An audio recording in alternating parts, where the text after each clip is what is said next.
Hello everyone, welcome back to the channel. तो आज हम डील करेंगे Maximus to himself by Charles Olson की एक पोम है ये। और चार्ल्स ऑल्सन के बारे में मैंने पिछले वीडियो में खैर बात की थी, लेकिन इस वीडियो में भी एक फॉर्मल इंट्रोडक्शन मैं दे देता हूँ जितना मैंने पिछले में दिया था। तो 27 दिसंबर 1910 में इनका जन्म होता है। 10 जनवरी 1970 को इनका डिमाइस हो जाता है, यानी करीब करीब इन्होंने 60 साल की जिंदगी जी है। He was one of the second generation modernist poet of America। Second generation modernist poet में इनकी गिनती की जा सकती है। और किस लिटरेरी मूवमेंट से जुड़े हुए थे, तो ये पोस्ट मॉडर्निज्म से जुड़े हुए थे। पोस्ट मॉडर्निज्म शुरू कब से कब के बीच में होता है, तो 1939 से कह लो या फिर 1945 से कह लो, और अब तक यानी कि अभी तक चला आ रहा है, यही पोस्ट मॉडर्निज्म है। अगर इस बीच में बात की जाए तो लॉन्गेस्ट रीन रहता है किसका, क्वीन एलिजाबेथ सेकंड का। और Charles third became the new king of England, ये सारी चीज़ें होती हैं। और अगर देखा जाए इनके नोटेबल वर्क्स की बात करें तो the distances, the Maximus poem जो हम पढ़ने जा रहे हैं। और इनका जो मेन जॉनरा था वो पोइट्री था, यानी बहुत बढ़िया बढ़िया पोइट्री लिखा करते थे, ऐसा लोगों का कहना है। हम तो पढ़ के ही जानेंगे कि बढ़िया थी या नहीं थी। So we are going to deal with Maximus to Himself by Charles Olson, explanation and notes by Prakhar Tripathi, which is obviously me, ये मैं ही हूँ। You're watching the channel Study with Prakhar, and my IG handle, Instagram handle is Prakhar Tripathi 011, and the contact number you can use to contact me is 9336903429 for notes. Let us deal with summary of the poem first। देखा जाए तो पहले title deal करना चाहिए, तो चलो title deal कर लेते हैं। ठीक है, this is title. Maximus to himself suggest an introspective conversation, यानी कि जो हमारे पोएट साहब हैं वो खुद से ही बात कर रहे हैं, और वो इंट्रोस्पेक्टिव यानी कि खुद का ही इवेल्युएशन कर रहे हैं कि उन्होंने क्या सही किया क्या गलत किया। Maximus could refer to grand और larger than life perspective. Maximus यहाँ कोई फिलोसफर नहीं है। मैक्सिमस यहाँ पे कह सकते हो कि ग्रैंड या larger life, but to himself यानी कि हमारे जो पोएट हैं वो खुद से ही बात कर रहे हैं। implies that this perspective is personal and uncertain, यानी कि ये जो मैक्सिमस ये कौन है किसी को पता नहीं है, लेकिन हम एक इंटरप्रिटेशन लेके चलेंगे कि हमारे जो पोएट साहब हैं वो खुद से ही बात कर रहे हैं। द टाइटल रिफ्लेक्ट्स, देखो टाइटल क्या रिफ्लेक्ट करता है, the speakers deep self reflection, यानी कि स्पीकर अपने आप को इंट्रोस्पेक्ट कर रहा है। His struggle with understanding his place in the world, यानी कि स्पीकर अपना एग्जिस्टेंशियलिज्म खोज रहा है कि मेन उसका पर्पस क्या है इस दुनिया में आने का, and his sense of unfinished business, उसके जो बाकी के काम बाकी रह गए हैं वो इन सारी चीजों के ऊपर चर्चा करना चाहता है, दैट इज अनफिनिश्ड बिजनेस। अब अगर मैं बात करूं, अब हम बात कर सकते हैं समरी के ऊपर। तो समरी से पहले काम करते हैं, सेंट्रल थीम पढ़ लेते हैं। आप लोगों को लग रहा होगा कि पीडीएफ बनाते वक्त इन सारी चीजों का ध्यान रखना चाहिए था, लेकिन ठीक है, इट इज ऑल ओके। और सेंट्रल थीम की बात करें, the poem explores themes of, poem में किस किस बात की थीम मिलेगी, तो लर्निंग एंड ग्रोथ, हमें ग्रोथ और लर्निंग के बारे में सीखने को मिलेगा कि लर्निंग एंड ग्रोथ। अब लर्निंग एंड ग्रोथ में क्या सीखने को मिलेगा, the speaker realises that he has been slow to grasp essential lessons in life, यानी कि हमारे जो पोएट साहब हैं ऑल्सन, चार्ल्स ऑल्सन, इनको रियलाइज होता है कि ये बड़े स्लो लर्नर हैं। उसके बाद आइसोलेशन एंड, ये जो वर्ड है ESTRANGEMENT, स्ट्रैंगमेंट, ठीक है। तो स्ट्रैंगमेंट या फिर स्ट्रैंगमेंट, इसका मतलब होता है एलियनेटेड, यानी कि आप कहीं पे हैं तो लेकिन आप वहां का महसूस नहीं कर पाते हैं। ही फील्स डिस्कनेक्टेड, देखो एलियनेटेड का मतलब होता है डिस्कनेक्टेड, मीनिंग भी आ गई। He feels disconnected from both his surrounding and other people, यानी कि हमारे जो पोएट साहब हैं वो अपने सराउंडिंग और आसपास के लोगों से एलियनेटेड फील करते हैं और उनसे कनेक्ट नहीं कर पा रहे हैं। सच for meaning the speaker contemplates his understanding of the word love and knowledge. अब ये देखो यहाँ पे क्या हो रहा है, the speaker contemplates his understanding, यानी कि स्पीकर अपनी अंडरस्टैंडिंग को प्रेजेंट करता है कि किस तरह से कंटेम्पलेट यानी इवैल्यूएट कर रहा है कहीं ना कहीं, कि किस तरह से वो वर्ड को देखता है, लव को देखता है और नॉलेज को देखता है। और नंबर 4 पे जो आखिरी सेंट्रल थीम है वो है unfinished business, there is sense of longing and unresolved purpose, यानी कि कुछ ऐसा है जो अभी भी छूट रहा है। Purpose represented by the sea, represented by the sea का मतलब ये है कि समुद्र कभी खत्म नहीं होता है। समुद्र वैसे तो खत्म हो जाएगा, लेकिन बहुत लंबी जर्नी है, तो वो समुद्र सिग्निफाई करता है कि कुछ बड़ा काम अभी छूटा हुआ है। Now we are eligible to deal with summary. अब हम समरी पढ़ लेते हैं। The poem Maximus to Himself by Charles Olson is a reflective and introspective piece where the speaker examines his personal journey of learning, और यहाँ पे फिर से वो वर्ड आ गया है स्ट्रैगमेंट, ESTRANGMENT, स्ट्रैगमेंट यानी कि आपका हो गया एलियनेशन एंड सेल्फ डिस्कवरी, यानी कि हमारे जो स्पीकर हैं यानी कि हमारे जो पोएट साहब हैं वो अपनी personal journey, learning, estrangement and self discovery के ऊपर चर्चा करते हैं कि उन्होंने अपनी लाइफ में क्या क्या एग्जिस्टेंशियल क्राइसिस के ऊपर बात करेंगे। और अगर किसी को एग्जिस्टेंशियल क्राइसिस के बारे में अगर पढ़ना है तो उठा लेना, क्या कहते हैं उसको, एम एच एब्राहम्स में पहला पेज अब्सर्डिज्म पढ़ोगे तो वहाँ पे मिल जाएगा तुम्हें ये। he acknowledges that he has learned the simplest thing late, और जो हमारे स्पीकर हैं यानी कि जो पोएट साहब हैं वो एक्नॉलेज करते हैं, इस बात को स्वीकारते हैं कि उन्होंने चीज़ों को, कई सारी अच्छी चीज़ों को देर से सीखा, which has made his life difficult, जिसकी वजह से उनकी लाइफ बड़ी डिफिकल्ट हो गई। The poem conveys a sense of detachment from both natural world, यानी कि वो ना ही नेचर से कनेक्ट कर पा रहे हैं ना ही ह्यूमन अफेयर से कनेक्ट कर पा रहे हैं।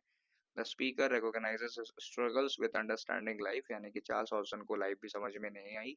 his sense of isolation, वो अकेले हो गए हैं, वो आइसोलेशन को भी समझ नहीं पाए हैं।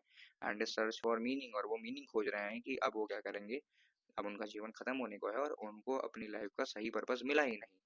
इन द एंड, आखिरी में, ही रिफ्लेक्ट्स ऑन अनफिनिश्ड बिजनेस, आखिरी में वो कई सारे अनफिनिश्ड बिजनेस की बात करते हैं। Symbolized by the sea stretching before him, यानी कि एक बहुत बड़ा सा समुद्र उनके आगे, उसके आगे नहीं, उनके आगे रखा हुआ है या सामने खड़ा हो गया है और अभी उन्हें उसको पार करना है, यानी कि उन्हें अपनी लाइफ का पर्पस ढूंढना है। Moving on to the line by line explanation, तो स्टैंजा 1 देखें। I have had to learn the simplest things last which made for difficulties. The speaker admits that he learned basic life lessons making life harder for him. तो speaker admit कर रहा है कि मैंने क्या किया, जितनी भी इंपॉर्टेंट चीजें थी उनको बड़ा देर देर से सीखा, जिसकी वजह से जिंदगी मेरे लिए बहुत कठिन हो गई। Even at sea I was slow to get the hand out और to cross a wet deck. Struggles even with simple physical actions, कई बार होता था कि हमारे जो स्पीकर हैं यानी कि चार्ल्स हॉब्सन हैं वो बहुत ज़्यादा स्लो रहा करते थे और कई सारे फिजिकल एक्शंस में भी स्ट्रगल करते थे। Broader difficulties in adapting life, और उनको बहुत ज़्यादा दिक्कतें होती थी लाइफ को अडेप्ट करने में। स्टैंजा 2 होती थी, यानी कि अब वो नहीं है ना, इसलिए होती थी बोल रहा हूँ मैं। Stanza 2, the sea was not finally my trade, he realizes that the sea which may symbolize exploration or adventure was never truly his calling। अब यहाँ पे देखो, the sea was not finally my trade, अब उनको सी, देखो समुद्र को पार करना बहुत बड़ी बात है, तो उनको रियलाइज होता है कि ये जो जीवन मैंने जी लिया है, यहाँ पे सी उनका लाइफ है, ये जो जीवन उन्होंने जी लिया है ये उनका रियल कॉल नहीं था, ये वो तो ऐसे ही कर गए, यानी कि वो अपने जीवन में एडवेंचर और अपनी लाइफ ऐसे ही जी गए, उन्होंने कुछ भी मतलब का तो किया ही नहीं, तो ये एक उनके सामने बड़ी प्रॉब्लम आ गई। But even my tread at it I stood strained, अब हम, मेरा जो ट्रेड है उसमें भी मैं एलियनेटेड फील करने लग गया, यानी कि मैं एडवेंचर करता था, सी को पार करता था, लेकिन उसमें भी मैं एलियनेटेड फील कर रहा हूँ from that which was most familiar. अब ये वाली लाइन को समझते हैं। Even in his actual profession he feels disconnected from what should be natural to him, यानी कि उनका जो प्रोफेशन है सी वगैरह को पार करना या जो भी है, अगर स्पीकर के हिसाब से देखें पोइट्री में, तो ये उससे भी चूक गए और उस काम को भी बेहतर तरीके से नहीं निभा पाए। Was delayed and not content with the man's argument that such. इसके बाद ये देखो, ये एक वर्ड आया है पोस्टपोनमेंट, ये तो समझते ही होगे, पोस्टपोन कर देना, चीजें टाल देना, is now the nature of obedience. He rejects the idea that delays and waiting are simply part of life. अब वो रिजेक्ट कर दे रहे हैं, अब वो पछता रहे हैं कि पहले शुरू में उन्होंने ये मान लिया था कि अगर वो किसी भी चीज को डिले करेंगे या वेट करेंगे तो ये सिंपली पार्ट ऑफ लाइफ है, लेकिन ऐसा नहीं है। कोई भी चीज अगर आपको लगता है कि आपको कर देनी चाहिए तो तुरंत कर लेना चाहिए, उस पर एक्शन लेना चाहिए, ना कि चीजें लेट करना चाहिए। अगर आपको, जैसे आपने कबीरदास का भी दोहा सुना होगा, काल करे सो आज कर, आज करे सो अब, पल में परलय होगी बहुरी करेगा कब, ऐसा ही कुछ है वो, मुझे अच्छे से याद नहीं है, लेकिन कहीं ना कहीं उसी की तरफ, उसी चीज, सेम चीज की तरफ इशारा करने की कोशिश हो रही है चार्ल्स सॉल्सन के द्वारा। Stanza number 3, that we all are late, हम कहीं ना कहीं लेट हैं, इन अ स्लो टाइम, अगर हम टाइम के रेफरेंस से देखें, that we grow up many and the single is not easily known. The speaker reflects on how people, एक second, the speaker reflects on how people take time to find their true selves and individuality is hard to define. अब देखो, बड़े होने में मैं भी 23 साल 22 साल का हो रहा हूँ, इनफैक्ट 23 साल का, झूठ क्या बोलना, तो 23 ईयर्स का हो रहा हूँ और अभी भी मुझे अपने बारे में अच्छे से नहीं मालूम है, मैं कभी क्या रिएक्ट करूंगा, क्यों रिएक्ट करूंगा, मैं किसके साथ हार्श हो जाऊंगा, किसके साथ अच्छा हो जाऊंगा, कब कैसा रिएक्ट कर दूंगा, कुछ नहीं मालूम है। प्रॉपर एड्रेनलिन और क्या कहते हैं इसको, डोपामीन और कई सारे हार्मोन्स के हिसाब से मेरी बॉडी चलती है, ना कि मेरे हिसाब से। तो यहाँ पे वही वाली बात है कि कई लोग अपने आप को भी पहचानने में देर कर देते हैं, इनफैक्ट उनमें से एक मैं भी हूँ। Stanza number 4, it could be through the sharpness the acute, ACHIOT, in note in others, acute का मतलब समझो, एक्यूट का मतलब ये है कि ये स्पाइस होता है, स्पाइस जितना मैंने पढ़ा है स्पाइस होता है यानी एक मसाला है। करीबियन आइलैंड में यूज होता है और सेंट्रल अमेरिका में यूज होता है और ये थोड़ा शार्प होता है, कहते हैं कि तेज मसाला है ये थोड़ा। Makes more sense than my own distances he observes that others seem more focus and determined that he is. अब हमारे जो स्पीकर हैं यानी चार्ल्स ऑल्सन ये देखते हैं कि मेरे आसपास के लोग बड़े ज़्यादा डिटरमाइंड हैं लेकिन मैं उतना डिटरमाइंड नहीं हूँ किसी काम को करने के लिए, और इसी वजह से शायद मैं पीछे रह गया। द एजिलिटीज, एजिलिटी का मतलब होता है कि एक जगह से दूसरी जगह मूव करने की जो कैपेसिटी है उसको एजिलिटी कहते हैं, कि आप कितनी तेजी से मूव कर सकते हैं। मान लीजिए कबड्डी वगैरह में चीजें जब आप मुड़ते हैं तो आप कितनी तेजी से मुड़ पा रहे हैं, वही आपका रिफ्लेक्स एक्शन है। दे show daily what do the words businesses and who do natures as I have no sense I have done either। अब देखो यहाँ पे क्या हो रहा है, ही एनवीज यानी कि उसको जलन है लेकिन पॉजिटिव वे में, the competence of those who engage in the word and nature feeling he has accomplished neither. अब देखो यहाँ पे क्या हो रहा है, थोड़ा मैंने समय लिया क्योंकि मैं खुद सोचने लग गया कि ये लाइन क्या थी, लेकिन अब मुझे समझ में आ गया है कि उसको जलन है। उसको जलन किस लिए, चार्ल्स ऑल्सन को जलन है। जलन किससे है? जलन है उन लोगों से जिन लोगों ने तेजी से अपने आप को वर्ल्डली थिंग्स में इन्वॉल्व कर लिया और कुछ ना कुछ एकम्प्लिश कर लिया, यानी कुछ ना कुछ टास्क पूरा कर लिया, और चार्ल्स ऑल्सन पीछे रह गए। और पीछे क्यों रह गए? क्योंकि इनको चीज़ें सीखने में समय लगता है और कई बार ऐसा भी हुआ कि ये चीज़ें कर तो ले जाते थे लेकिन बाद में जब उसको ख़त्म करने के बाद रियलाइज़ होता था यार ये तो मेरे लिए बनी ही नहीं थी, ऐसा कुछ हो रहा है। ठीक है? तो जैसे अभी कई सारे हम में से ही कई सारे लोग हैं कि मैं भी इनफैक्ट कई बार किताबें पढ़ता हूँ, तो जब मैं किताबें पढ़ता हूँ तो मैं देखता हूँ कि कई किताबें ऐसी हो जाती हैं जिन्हें मैं पढ़ तो लेता हूँ लेकिन वो मेरे लिए नहीं बनी है। मतलब कि वो मेरा जॉनर नहीं है पढ़ने का, मुझे वो पसंद नहीं है। जैसे रॉबिन्सन क्रूसो था, मुझे नहीं पसंद आया। और वहीं पे द प्रिंस बाय मैकियावेली बहुत फिलोसफिकल था, वो मुझे बहुत पसंद आ गया।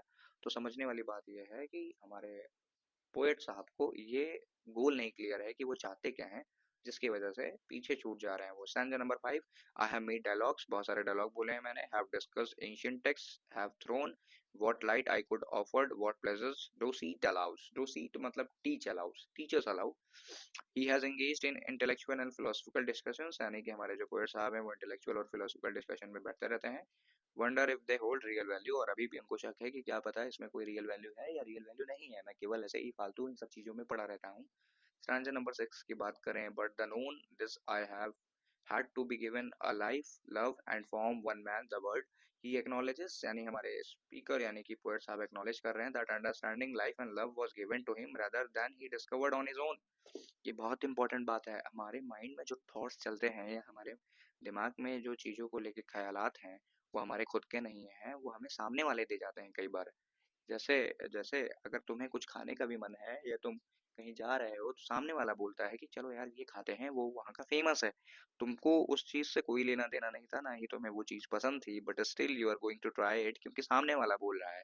कई बार हम लोग ये करते हैं कि हम अपने मन से किताबें नहीं छूते हैं, हमें जब सामने वाला बोल देता है कि ये वाली किताब पढ़ लेना ये अच्छी है तभी हम उसे पढ़ते हैं, यानी कि हम अपने थॉट से गवर्न नहीं हो रहे हैं, हम सामने वाले के थॉट से गवर्न होते हैं।